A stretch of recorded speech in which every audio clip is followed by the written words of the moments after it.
छठ माता के चमत्कार और आशीर्वाद की बहुत सी कहानियां आपने सुनी होगी, लेकिन माता की यह कहानी आपके दिल को छू लेगी। कैसे एक लाचार महिला, जिसे पूरा गांव बांझ की नजर से देखता था, उस संतान विहीन महिला ने मां का व्रत पूरे लगन और श्रद्धा के साथ किया। उसके बाद क्या हुआ, देखिए पूरी वीडियो। उससे पहले दोस्तों, हमारा चैनल भक्ति भजन और धार्मिक कहानियां लेकर आता है। अगर वीडियो अच्छी लगे तो लाइक और सब्सक्राइब करें। ये कहानी है एक गांव की महिला सुमन की, जो कई वर्षों से संतान सुख से वंचित थी। उसकी गोद सूनी थी और इस बात का दुख उसकी आंखों में हर रोज झलकता था।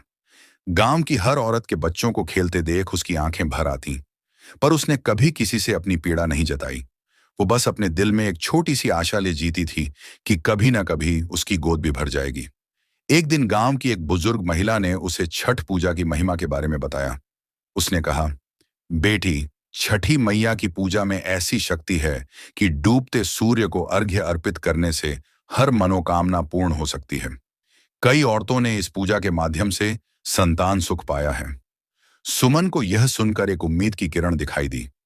उसने उसी वक्त ठान लिया कि वो इस बार छठ का व्रत पूरी श्रद्धा और विश्वास से रखेगी। छठ पर्व के 4 दिनों के दौरान उसने अपने मन को पूरी तरह से छठी मैया की भक्ति में समर्पित कर दिया।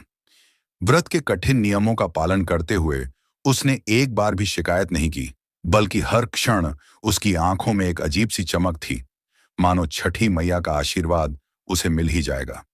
पूजा के अंतिम दिन जब वह डूबते सूर्य को अर्घ्य अर्पित कर रही थी, उसकी आंखों में आंसू थे।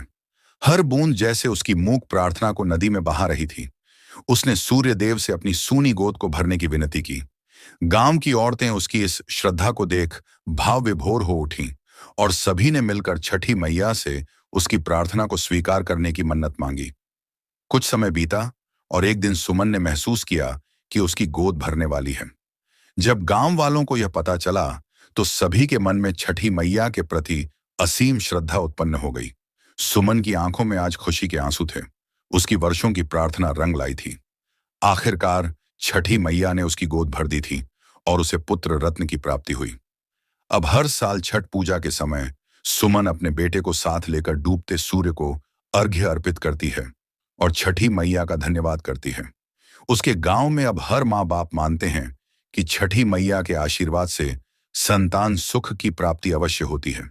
सुमन की यह कहानी गांव की हर औरत की आस्था को बढ़ाती है और छठी मैया की महिमा का गुणगान आज भी उसी भाव से होता है। छठी मैया का व्रत स्त्री पुरुष कोई भी कर सकता है। मैया बहुत कृपालु हैं, दया की सागर हैं। मैया अपने सच्चे भक्तों का कल्याण करती हैं। मैया की कथा सुनने मात्र से भी भक्तों का कल्याण होता है। जय छठी मैया, जय छठी मैया, जय छठी मैया। ऐसे ही धार्मिक कथा कहानी के लिए चैनल को सब्सक्राइब करें और अपने दोस्तों में शेयर करें।